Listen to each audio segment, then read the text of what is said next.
Merci beaucoup pour cette invitation, ça me fait très plaisir. C'est un honneur pour moi d'être là ce soir, dans cette ambiance qui est très conviviale, mais je n'en doutais pas, avec des conseillers municipaux et des responsables de fédérations très sympathiques, qui ont un courage tout particulier, parce que c'est vrai que ça reste encore des terres difficiles, des terres de mission, l'Île-de-France où la marge de manœuvre et la marge de progression est importante, mais où disons la résistance est un peu plus tenace, peut-être qu'ailleurs. Donc vous avez ici un mérite tout particulier que nous n'avons pas, il est vrai, en Vaucluse, et en cela je vous rends hommage. Je pense que nous pouvons vous applaudir.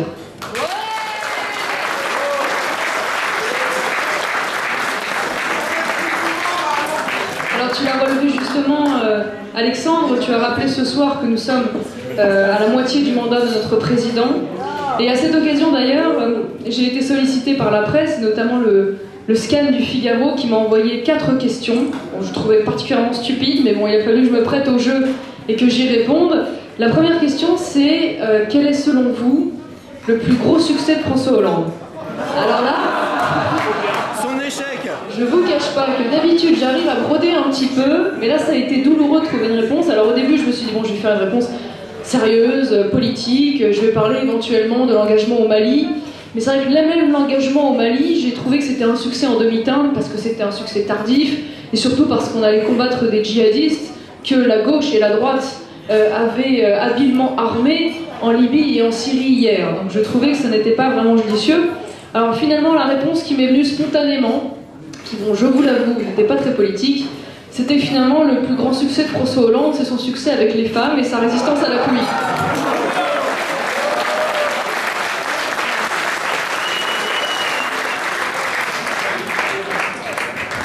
Manifestement, il plaît beaucoup. Et d'ailleurs, notre président va bien. Je ne sais pas si vous avez vu ça, l'ensemble des commentateurs de la presse disent François Hollande va bien, il se sent bien, donc c'est génial. Le pays part à volo et lui, il est content. Donc on est ravis pour lui. Bon, c'est vrai qu'il y a eu quand même quelques succès pour les idéologues de gauche. Des succès qui, malheureusement, seront de gros échecs pour les Français. Mais c'est vrai que parmi ces avancées sociétales, entre autres de gauche, il y a eu le mariage et l'adoption homosexuelle, dont on commence aujourd'hui à sentir les effets sur le droit de la filiation, notamment parce que ça ne vous aura pas échappé, l'ambiguïté du gouvernement est totale sur la procréation médicalement assistée et la gestation pour autrui ouverte aux couples homosexuels, puisque finalement l'ouverture de ce mariage a été la boîte de Pandore. Aujourd'hui, la Cour de cassation a permis l'adoption par une conjointe homosexuelle d'un enfant issu d'une PMA à l'étranger au nom de cette loi qui autorise l'adoption pour les couples homosexuels.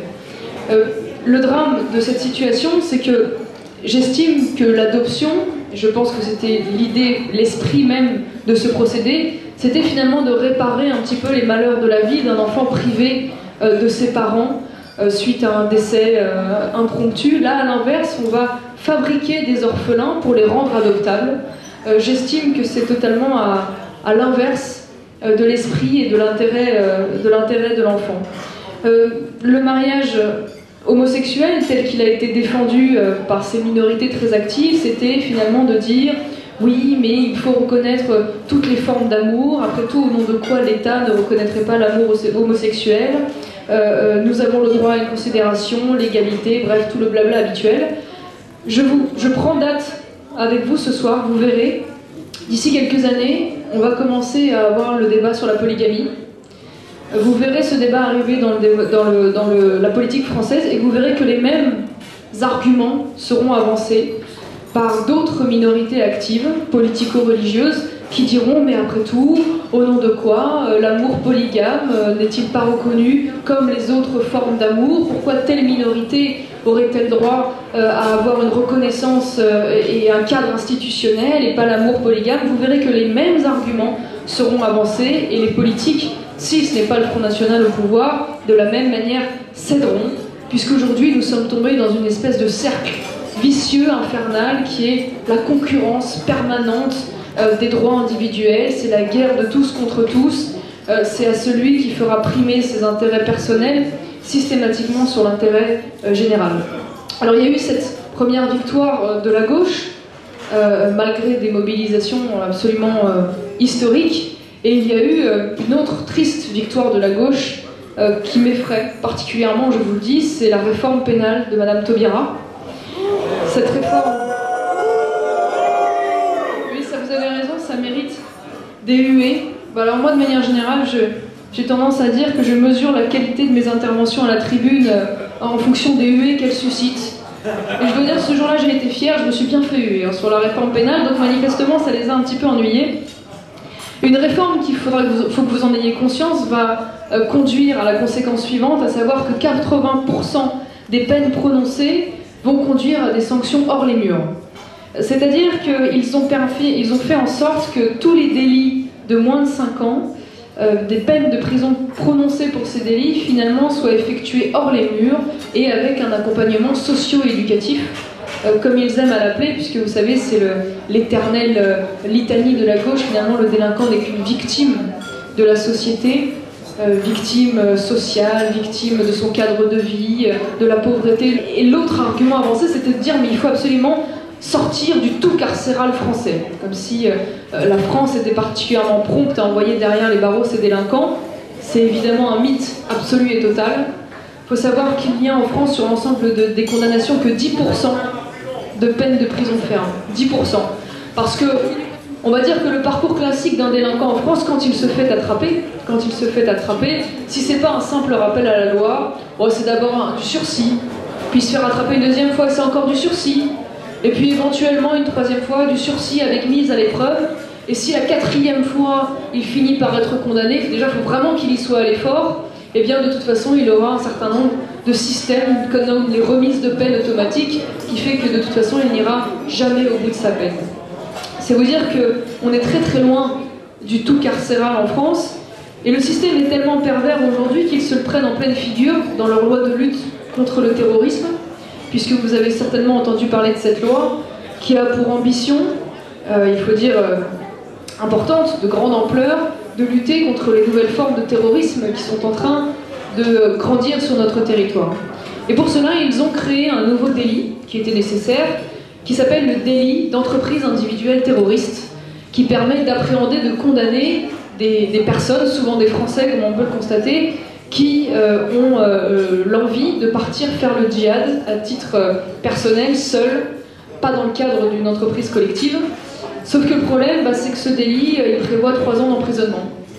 Il tombe donc dans le cadre de la réforme pénale Taubira, c'est-à-dire que ces personnes, ces apprentis barbares, parce qu'on peut quand même les appeler comme ça, qui prévoient d'aller faire le djihad en Syrie, de se joindre à leurs compagnons pour aller gaiement crucifier les chrétiens, violer les femmes et tuer les enfants, eh bien, on leur menace de dire si tu pars en Syrie, oh là là, tu auras une paire dans les murs et un accompagnement socio-éducatif, hein, parce que quand même, faut pas exagérer. Autant vous dire que je doute très honnêtement que la crainte de cette sanction est une véritable efficacité. Parce que je crois que la meilleure des préventions, c'est encore la crainte de la sanction. Or, les délinquants en France aujourd'hui sont dans un sentiment d'impunité totale, une toute-puissance manifeste face à des forces de l'ordre, il faut bien le dire, de plus en plus désarmées, abandonnées par les pouvoirs locaux. Je vous signale qu'en moyenne, il y a un suicide de gendarmes ou de policiers par semaine dans ce pays. C'est quand même pas rien. Un par semaine. Faut pas s'en étonner. Faut pas s'en étonner quand notre ministre de l'Intérieur, face au décès, certes tragique, de ce jeune homme, a pour seule réponse de priver les forces de l'ordre de moyens défensifs, comme les grenades offensives. Je vous rappelle que ces policiers, qui ont donc fini par user de ce moyen de défense, ils avaient été 56 à être blessés depuis le mois de septembre. Ils se prenaient des jets d'acide à la figure. Des jets d'acide à la figure. Je ne sais pas si vous mesurez.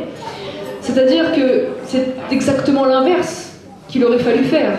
Il aurait fallu, au contraire, dissoudre les groupuscules d'extrême gauche qui, justement, mettent sciemment en danger leurs militants et mettent sciemment en danger les forces de l'ordre et les contraignent à utiliser ce type de procédés qui ont vocation à défendre, pardonnez-moi, mais quand même, des gens qui sont censés être les gentils et non pas systématiquement jetés à la vindicte populaire avec finalement le discours lancinant derrière qui est celui de désarmement des forces de l'ordre de l'État quasi-fasciste que nous sommes, n'oublions pas.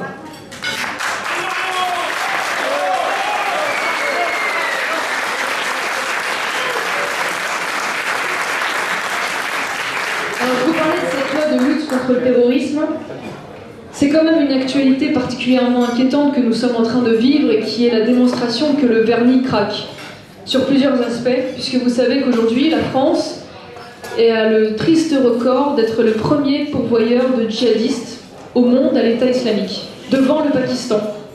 Le premier pourvoyeur de djihadistes au monde, d'un État islamique que l'on appelle pudiquement Daesh, parce que vous savez, en France, il faut éviter de prononcer le mot islam de façon négative, hein, faut dire ce qui est, et donc par pudeur, eh bien, on appelle cela Daesh. C'est un État, un groupe de mercenaires de 20 à 30 000 combattants, un groupe qui a plus de chars d'assaut que la France, qui est quand même la 5e puissance du monde, un groupe extrêmement riche, car ayant pris possession d'un certain nombre de raffineries en Syrie, faisant ainsi de la contrebande d'hydrocarbures avec la complicité de pays alliés, membres de l'OTAN, je pense à la Turquie, ce pays que l'on essaye depuis des années déjà d'intégrer à l'Union européenne et qui aujourd'hui fait la démonstration d'un double jeu extrêmement pervers à l'égard de cet État islamique. Donc aujourd'hui, la France a ce triste record de fabriquer des ennemis intérieurs, de fabriquer des gens qui deviennent des personnes, des Français, souvent, qui deviennent hostiles à la civilisation, qui les a vus grandir, qui les a éduqués, instruits, aidés. 2000 djihadistes, selon les chiffres officiels, plusieurs milliers, bien évidemment, selon un certain nombre d'experts, dont des anciens de la DGSI. Autrement dit, une menace extrêmement grande, à tel point d'ailleurs que je sais même des anciens de la DCRI disent qu'aujourd'hui, il n'est plus de question de savoir s'il y aura un attentat terroriste en France, mais quand il y aura un attentat terroriste en France. Ce que je vous dis est quand même extrêmement grave, mais quelle est la réponse face à ce péril, face à cette menace, face à ce fait sociologique absolument terrifiant de nos politiques? Et bien absolument rien. Si, un délit avec accompagnement socio-éducatif, un numéro vert, et puis une interdiction de sortie du territoire, mais pour tous ceux qui sont identifiés. Combien continuent à passer à travers la passoire de l'espace Schengen ou à travers les filières d'asile qui continuent d'exploser sur le pays, cette immigration clandestine dont on a la triste démonstration à Calais, qui continue d'exploser par tous les biais possibles et imaginables. Évidemment, lorsque je me suis rendue à la tribune, j'ai alerté le gouvernement, j'ai dit mais quand allez-vous finir par ouvrir les yeux à faire le lien entre cette situation aujourd'hui qui dégénère, qui est très très loin du tableau du vivre ensemble que vous nous vendez à longueur de journée, et entre l'immigration, la politique d'immigration que vous menez depuis des années, des décennies. Je vous rappelle quand même 200 000 entrées légales par an, je vous parle de l'immigration légale, une immigration qui est essentiellement aujourd'hui familiale, c'est-à-dire qui n'est pas une immigration de travail, qui est une immigration à 60% liée au regroupement familial, qui est une immigration à bas niveau socio-professionnel, peu qualifiée, et qui vient dans un pays qui compte aux alentours plus de 8 millions de chômeurs, et qui se passerait bien de cette main-d'œuvre qu'aujourd'hui elle n'arrive plus à fournir. Ce qui crée bien évidemment une concentration de ces populations, faute de véritable politique d'assimilation, et qui entraîne le développement de cette espèce de radicalisation que l'on constate et qui touche, il faut le dire aussi, il faut le rappeler, ce qu'ils appellent des Français qui ne sont pas de culture arabo-musulmane, c'est-à-dire entre guillemets des Français de souche, à 50%. 50% des appels qui ont été reçus à travers le numéro vert pour alerter sur le départ en Syrie concernaient des Français de souche qui, évidemment, la plupart du temps vivent dans ces banlieues et qui se retrouvent, un peu confrontés à la loi du plus fort.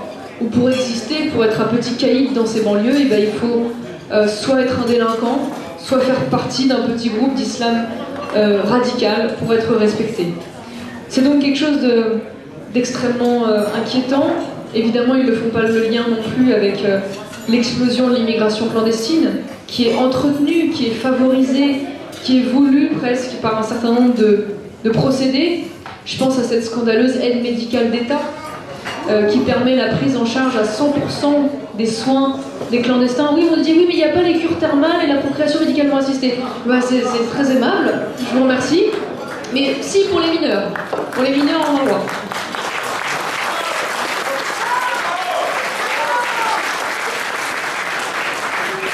Alors, je vous parle de l'AME, c'est un symbole, mais il y a un nombre incalculable de mesures d'hébergement, d'aide d'urgence qui s'ajoutent les unes aux autres. Sachez même que les clandestins en Ile-de-France ont la carte des transports gratuits. Voilà, c'est bon, vous payez 400 € de carte Navigo à l'année, quand c'est pas plus, parfois pour vos enfants. Eux, c'est totalement gratuit à partir du moment où ils bénéficient de l'AME.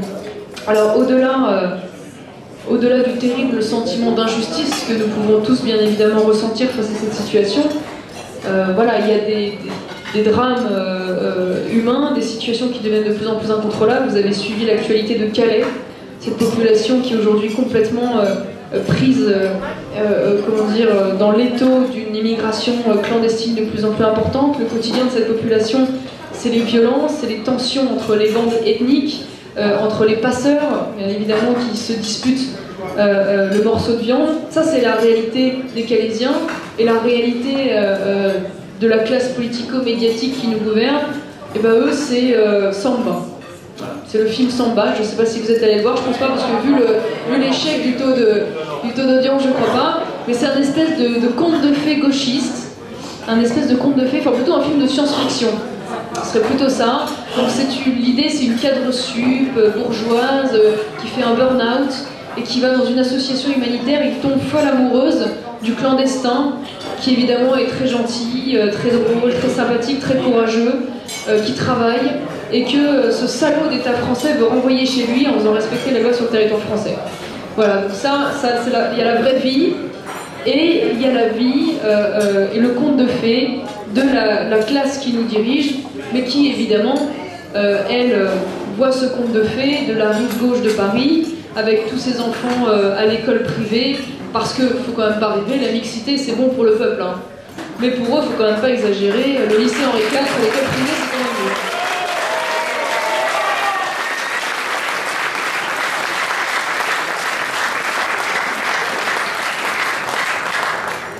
Alors la deuxième question du Figaro, du scan du Figaro, c'était quel est le plus gros échec de François Hollande. Alors la difficulté, elle était autre, c'était de trouver quel était le plus gros. J'ai eu aussi un peu de mal, à les définir, c'est d'ailleurs comme ça que j'ai répondu, parce que finalement, il a réussi l'exploit d'échouer à la fois dans les réformes qu'il a lancées et à la fois dans toutes celles qu'il n'a pas lancées. Vous vous souvenez certainement aussi de cette grande réforme qui nous avait été annoncée avec beaucoup d'élan médiatique, qui était la séparation des banques d'affaires et de dépôts. Nous étions à l'époque particulièrement attentifs à cette réforme puisque nous la soutenons.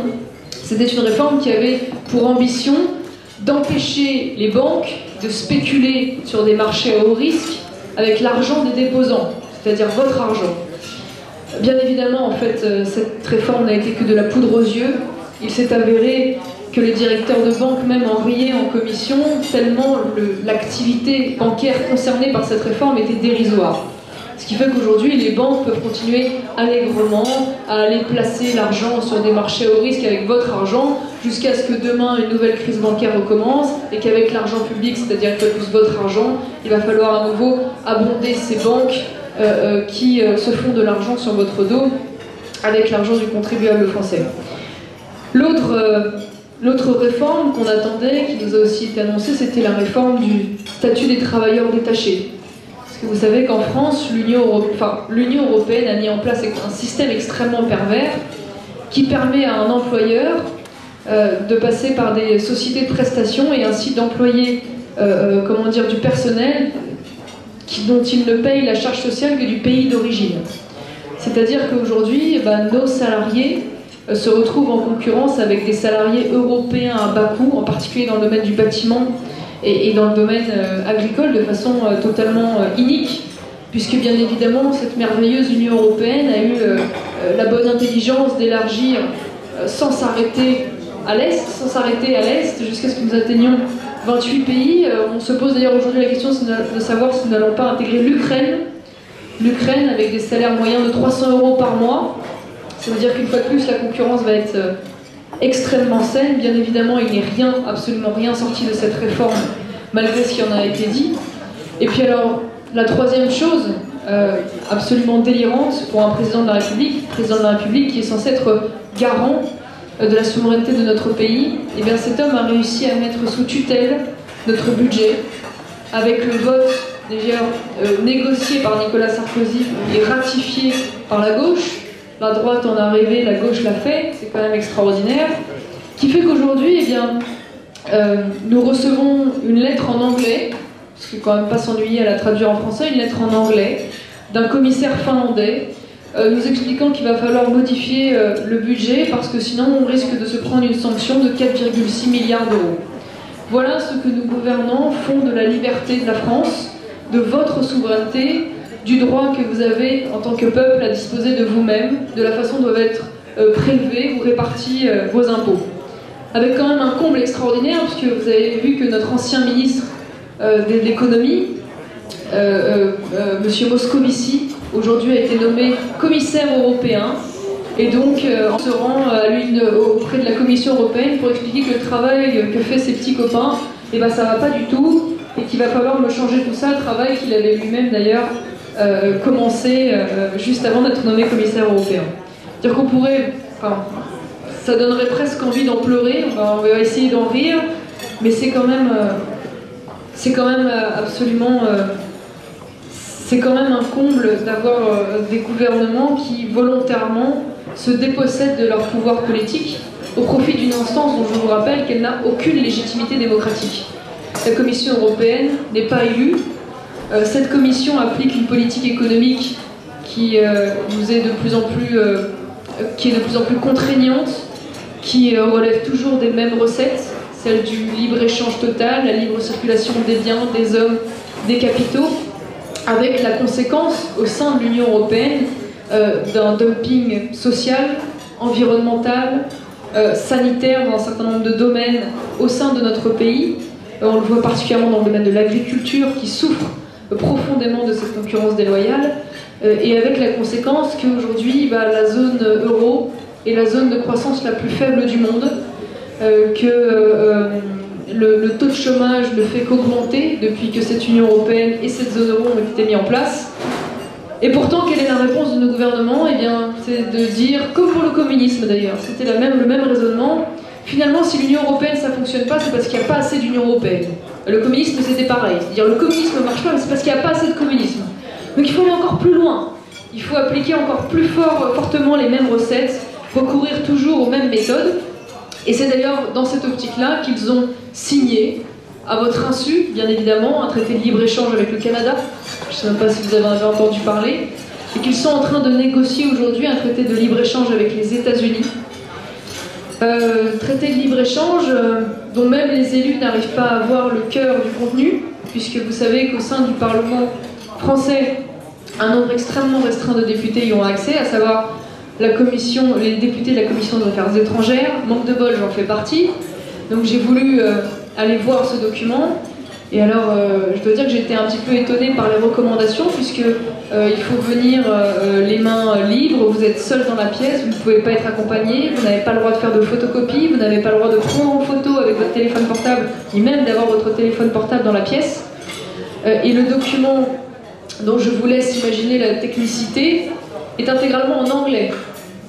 Autant vous dire que tout est fait pour décourager les élus et la représentation nationale pour accéder à ces informations, parce que leur crainte, bien évidemment, c'est de voir une opposition se constituer, et l'objectif est d'empêcher cette opposition d'avancer, de crier et d'alerter la population, afin qu'ils puissent le ratifier tranquillement au dernier moment, en nous empêchant de réagir. Avec quand même le risque majeur, notamment pour notre agriculture, de voir la fin d'un modèle agricole familial. Je vous prends un exemple d'actualité qui aujourd'hui, que l'on voit apparaître, qui est la ferme des 1000 vaches. Je ne sais pas si vous avez entendu parler de ça, la ferme des 1000 vaches, donc qui en était en compte 500, puisque le préfet a arrêté le nombre à 500, qui est la conséquence directe en fait de la mise en concurrence avec l'Allemagne, qui a un modèle de production beaucoup plus industriel que le nôtre, et qui fait qu'aujourd'hui, au nom de la rentabilité, eh bien, nous allons parquer 500 vaches dans des stalles où elles peuvent à peine se mouvoir, à même le béton, où elles ne verront jamais l'extérieur, elles ne brouteront jamais un grain d'herbe, et pourront manger allègrement des grains aux hormones et aux antibiotiques. C'est au nom de cette rentabilité et au nom du refus de protéger l'agriculture avec des barrières douanières que l'on arrive à ce genre d'aberration. J'ai presque envie de vous dire une aberration morale, parce que ce n'est pas parce qu'un animal est destiné à la consommation qu'il doit être totalement réifié et que l'on doit faire fi de son bien-être et de son cadre de vie.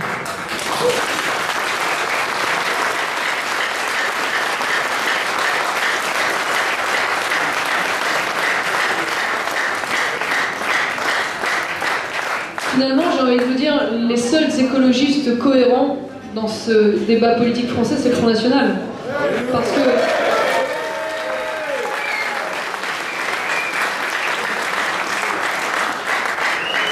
que les écologistes sont une forfaiture, déjà quand ils parlent d'écologie, parce que le plus souvent ils parlent quand même plus de régularisation des sans-papiers et des choses comme ça. Hein. Mon grand-père avait tendance à dire qu'ils étaient pastèques, ils étaient verts à l'extérieur et rouges à l'intérieur.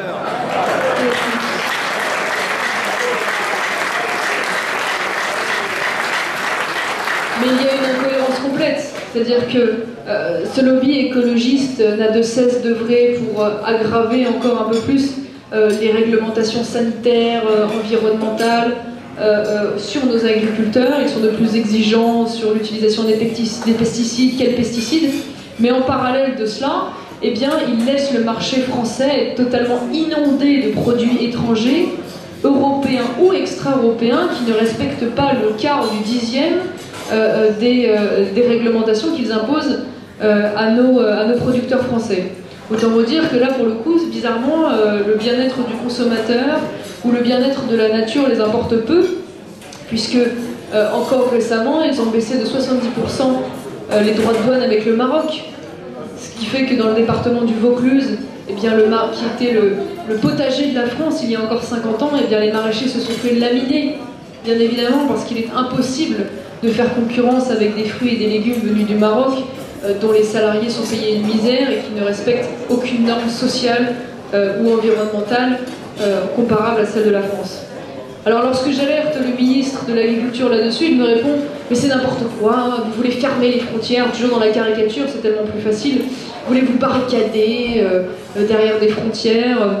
De toute façon, il est impossible de faire du protectionnisme économique tout en continuant à exporter. » C'est étonnant parce que c'est ce que font toutes les grandes puissances de ce monde, en passant du Brésil, par la Russie ou même par les États-Unis, qui taxent allègrement, et croyez-moi, ils y vont pas de main morte, les produits agricoles européens, sans qu'en parallèle, il me semble, on se prive d'importer vers l'Europe des produits américains.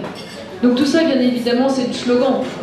C'est du manque de volonté politique, c'est la volonté de soutenir en réalité une minorité économique, mais une minorité puissante qui a intérêt à ce libre-échange, qui a intérêt à pouvoir développer des multinationales, qui a intérêt à avoir à disposition une main-d'œuvre à bas coût, au nom de cette compétitivité, mais qui malheureusement, intérêts qui sont en contradiction avec les intérêts de cette majorité silencieuse, de cette majorité des oubliés que vous constituez.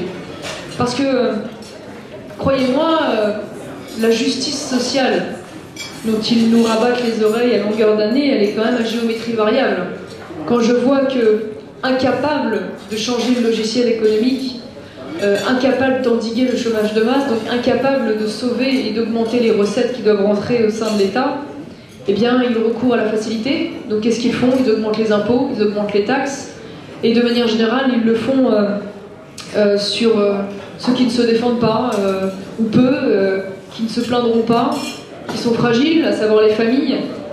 Que d'attaques sur les familles ces derniers mois, avec également une augmentation sur la taxe du gazole, qui nous touchera tous. Mais marrant, ils n'ont pas le même état d'esprit quand il s'agit de revoir les avantages fiscaux qu'ils ont accordés aux Qataris, par exemple. Merci Monsieur Sarkozy. Puisque vous savez que les Qataris,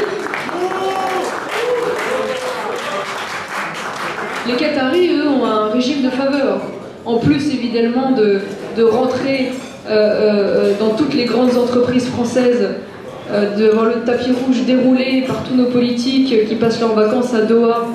C'est drôle d'ailleurs, vous remarquerez le Qatar, qui est quand même pas le pays des droits de l'homme, hein. Tellement qu'on puisse dire, encore moins des droits de la femme.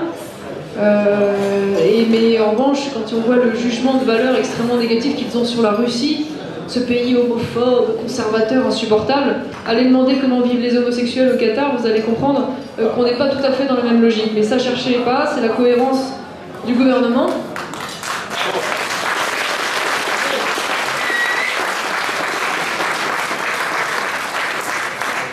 Alors ces Qataris, ils ont 0% de taxes lorsqu'ils se versent des dividendes, et puis tout est fait pour les préserver de l'ISF, puisque dans l'assiette de l'ISF, ils ne comptent pas tous les biens immobiliers qu'ils détiennent à l'étranger. Autant vous dire que tout est fait justement pour leur accorder cet avantage fiscal. Mais ça, on n'en parle jamais, ça n'intéresse pas, ça c'est pas de la justice sociale, ou du moins c'est une justice qui est vue à travers les lunettes du socialisme, qui, il faut bien le dire, la droite d'ailleurs a fait pareil, qui est toujours une politique clientéliste. Voilà, on ne touche pas aux copains, en revanche on tape systématiquement sur la masse silencieuse qui trime, qui rame. Mais bon, faut pas désespérer parce qu'on a quand même quelques petits signaux qui sont de bon augure. Je pense déjà au succès du livre de Zemmour, ça fait plaisir quand même.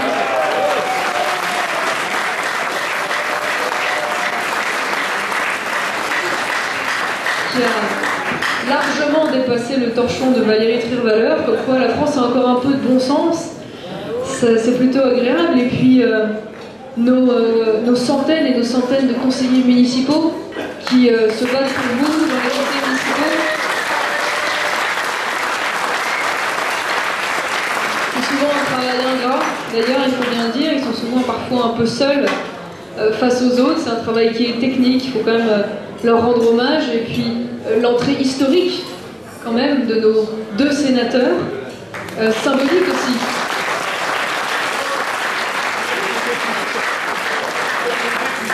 Entrée symbolique, puisque vous savez que nous avons l'honneur d'avoir le plus jeune sénateur de cette assemblée, David Rachlin, plus jeune sénateur d'ailleurs de toute l'histoire du Sénat.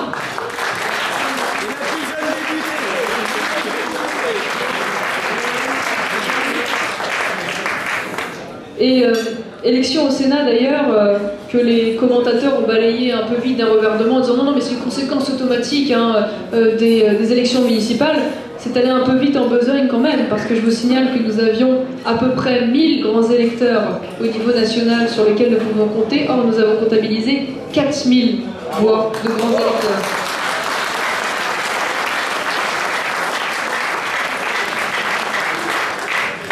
Tout ça pour dire que voilà, les hirondelles ne font pas le printemps, mais elles l'annoncent d'une certaine manière. Et nous avons eu pas mal de vols d'hirondelles ces derniers mois. On a également quelques sondages qui nous amènent à être particulièrement optimistes. C'est pourquoi je vous demande de continuer, y compris dans le Val d'Oise, à avancer, parce qu'on ne gagnera pas sans que la région Île-de-France se réveille. Donc on va compter sur vous.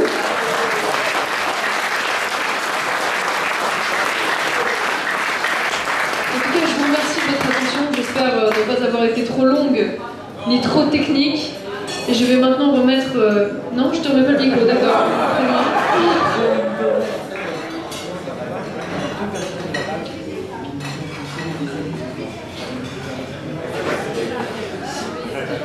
Oui, parce qu'on a eu, vous avez eu l'occasion de le constater, un accueil particulièrement sympathique à l'entrée. Je ne sais pas si certains d'entre vous se sont pris des œufs. Mais croyez-moi, c'est la rançon de la gloire, et ils sont fous de rage parce que la vérité c'est qu'aujourd'hui, ils ont perdu. Ces gens-là, ils sont...